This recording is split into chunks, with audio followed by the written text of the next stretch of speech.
आप जानते हैं, जब मैं परमेश्वर में आया तो मैं बड़ा कंफ्यूज रहता था। रीजन ये था कि कोई वचन प्रचार करने वाला ऐसी कलीसिया नहीं थी जहां मैं जाऊं और वचन का डीप मैं प्रचार सुन सकूं। तो मैं इंटरनेट से प्रचार बहुत सुनता था, इंटरनेट से अच्छे अच्छे लोगों का प्रचार सुनता था। तो कई बार जो बहुत अनॉइंटेड लोग होते थे वो कोई प्रचार करते थे, और एक दूसरा व्यक्ति जो इतना मसे वाला नहीं था वो भी प्रचार करता था। दोनों का प्रचार आपस में मिलता नहीं था। तो मैं बड़ा कंफ्यूज रहता था कि इनका प्रचार आपस में मिलता क्यों नहीं है, मैं किसकी बात सुनूं, मैं इसकी बात सुनूं कि इसकी बात सुनूं, ऐसा क्यों है? एक ही आत्मा है तो प्रचार अलग अलग क्यों है? तो आप जानते हैं, कई बार आप प्रभु से जब सवाल करते हैं तो एकदम से जवाब परमेश्वर आपको नहीं देता है। आप प्रभु से कोई सवाल करते हैं कि परमेश्वर ऐसा क्यों है, वो सवाल ऐसा नहीं होता कि आप विश्वास से बहक रहे हैं या आप पीछे हटने वाले, ऐसा नहीं। जस्ट आप अपने पिता से एक क्वेश्चन पूछ रहे हैं कि परमेश्वर ऐसा क्यों है। तो मैं जब सवाल पूछता था तो उसके बाद जवाब नहीं आता था तो मैं भूल जाता था अपना काम कुम करने, अपनी प्रार्थना करनी, अपने काम करने। तो लेकिन प्रभु सुन के ऐसा नहीं कि भूल गया, वो जवाब देता है, लेकिन अपनी रीति के साथ, अपनी टाइमिंग के साथ और अपने हिसाब से आपको जवाब देता है। परमेश्वर ने मुझे जवाब दिया और उस जवाब से मेरी सारी कंफ्यूजन जो थी वो खत्म हो गई। उत्पत्ति 1 उसकी 16 आयत में लिखा है, तब परमेश्वर ने 2 बड़ी ज्योतियां बनाई, उनमें से बड़ी ज्योति को दिन पर प्रभुता करने के लिए और छोटी ज्योति को रात पर प्रभुता करने के लिए बनाया और तारागण को बनाया। अपने पड़ोसी को बोलो, 2 ज्योतियां बनाई, एक छोटी ज्योति, एक बड़ी ज्योति। बड़ी ज्योति को दिन पर प्रभुता करने के लिए और छोटी ज्योति को रात पर प्रभुता करने के लिए बनाया। जब परमेश्वर ने मुझे वचन दिया, जब परमेश्वर ने मुझे समझाया, जब मैंने ये वचन सुना तो प्रभु की आत्मा ने फिर मुझे समझाया कि परमेश्वर ने भी जब ज्योतियां बनाई तो 2 तरह की बनाई, एक बड़ी ज्योति बनाई और एक छोटी ज्योति बनाई। परमेश्वर के राज्य में 2 तरह की सच्चाइयां हैं, एक है हायर ट्रुथ, एक है लेसर ट्रुथ। दोनों सच्चाइयां हैं, लेकिन एक हायर ट्रुथ है और एक लेसर ट्रुथ है दोनों ज्योतियां, लेकिन एक ज्योति बड़ी है और एक ज्योति छोटी है। पूरे बाइबल में आप कहीं नहीं पढ़ेंगे कि परमेश्वर ने योना नबी के द्वारा कहीं मिरेकल्स किए हों। बाइबल कहती, जब योना नबी को परमेश्वर ने कहा तू जाएगा और प्रचार करेगा और लोग मन फिराएंगे, और वचन कहता है योना भागा। सेवकाई में रह के भी लोग गलतियां करते हैं, लेकिन इसका मतलब यह नहीं कि वो परमेश्वर के दास नहीं हैं। परमेश्वर फिर उनको चुन लेता है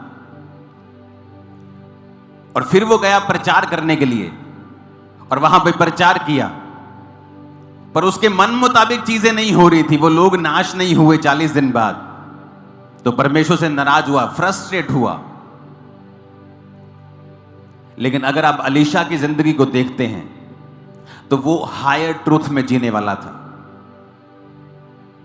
वचन कहता है अलीशा जब मर गया, जब हम दूसरा राजाओं 13 उसकी 20 और 21 आयत में लिखते हैं और दूसरा राजा 4 उसकी 38 से 44 आयत में पढ़ते हैं। पहले हम दूसरा राजा 4 उसकी 38 से 40 पढ़ेंगे। तब अलीशा गिलगाल को लौट गया और उस समय देश में अकाल था और भविष्यद्वक्ताओं के चेले उसके सामने बैठे हुए थे और उसने अपने सेवक से कहा, हंडा चढ़ाकर भविष्यद्वक्ताओं के चेले के लिए कुछ पका। तब कोई मैदान में साग तोड़ने गया, कोई जंगली लता पाकर अपनी अकवार भर जंगली फल तोड़ ले आया और फांक फांक करके पकने के लिए हंडे में डाल दिया, और वो उसको पहचानते नहीं थे।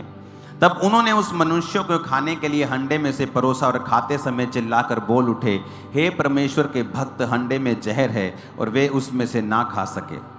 तब अलीशा ने कहा, अच्छा कुछ मैदा ले आओ। तब उन्होंने हंडे में डालकर कहा, उन लोगों के खाने के लिए परोस दे। फिर हंडे में कुछ हानि की वस्तु ना रही। ये वो लोग थे जो हायर ट्रूथ में चलते थे, जो हायर अनॉइंटिंग में चलते थे।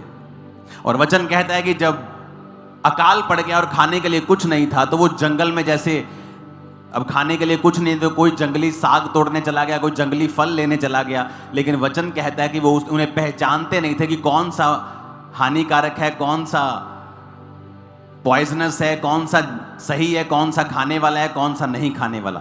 और सारा कुछ एक ही जगह पे पकाया। तो वचन कहता है कि जब वो खाने लगे तो उनकी जीभ सूज गई होगी, होंठ सूज गए होंगे, कुछ उनकी बॉडी में हुआ होगा और उन्होंने कहा कि ये जहर है इसमें। और वचन कहता है कि अलीशा ने कहा, कुछ मैदा लेके आओ, और हंडे में डाल के कहा, लोगों के खाने के लिए परोस दो। और फिर हंडे में हानि की कुछ भी वस्तु ना रही। तारीफ करो जोर से इस वचन के लिए। अब यहां पर कोई मूर्ख उठ के कह सकता था कि तूने प्रार्थना करनी चाहिए थी तुझे उस खाने के ऊपर। लेकिन जो हायर ट्रूथ में जीने वाले लोग हैं, वो जानते हैं कि परमेश्वर उन्हें किसी भी रीति के साथ इस्तेमाल कर सकता है। आपको क्या लगता है कि अलीशा को जब उसने मैदा लाने के लिए कहा, तो क्या उसने शरीर से यह बात बोली कि आत्मा से बोली? अगर उसने शरीर से बोली होती तो वो खाना कभी भी जहर से मुक्त नहीं होता।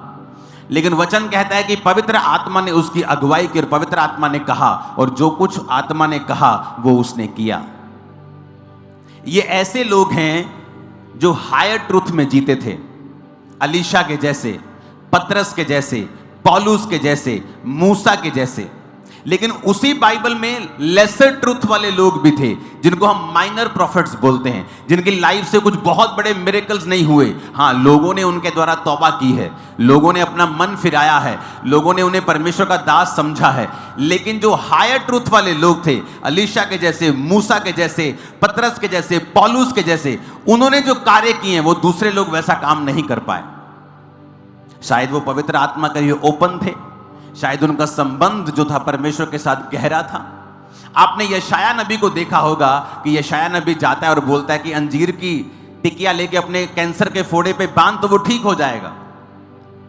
लेकिन आपने दूसरे जो माइनर प्रॉफिट्स थे, आपने उन्हें प्रचार करते, भविष्यवाणी करते सुना होगा, लेकिन ऐसा कोई भी मिरेकल्स उनकी लाइफ के दौरान नहीं हुआ।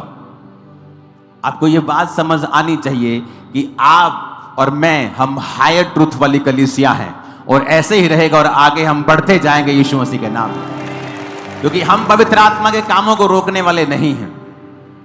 हम वो लोग हैं जो समर्पित करके अपने आप को चलेंगे। हम जानते हैं परमेश्वर किसी भी रीति के साथ, उसका आत्मा किसी भी रीति से किसी भी चीज को भी इस्तेमाल कर सकता है और कार्य कर सकता है। हालेलुया।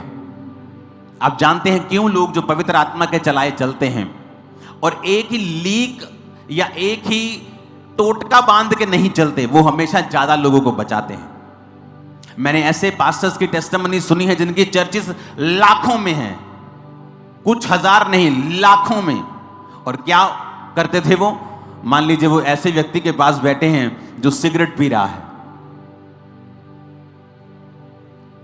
अब जो लेसर ट्रूथ में जीने वाले लोग हैं, कम मसे में जीने वाले लोग हैं, वो झट जजमेंटल हो जाएंगे। और यार सिगरेट पीना पाप है, तुझे सिगरेट नहीं पीनी चाहिए, मैं तुझे प्रभु का वचन बताता हूं। लेकिन जो हायर ट्रूथ में और पवित्र आत्मा से भरे हुए लोग हैं, वो कभी भी उस सिगरेट से शुरू नहीं करेंगे। पवित्र आत्मा उनको बताता है, नहीं, इसकी अभी निंदा मत कर, इसको डांट मत, इसके साथ बातचीत शुरू कर। और बातचीत करते करते कब आप सिगरेट की निंदा करके कब उसे पाप से छुड़ा लेंगे और परमेश्वर में ले आएंगे, उसको मालूम भी नहीं चलेगा।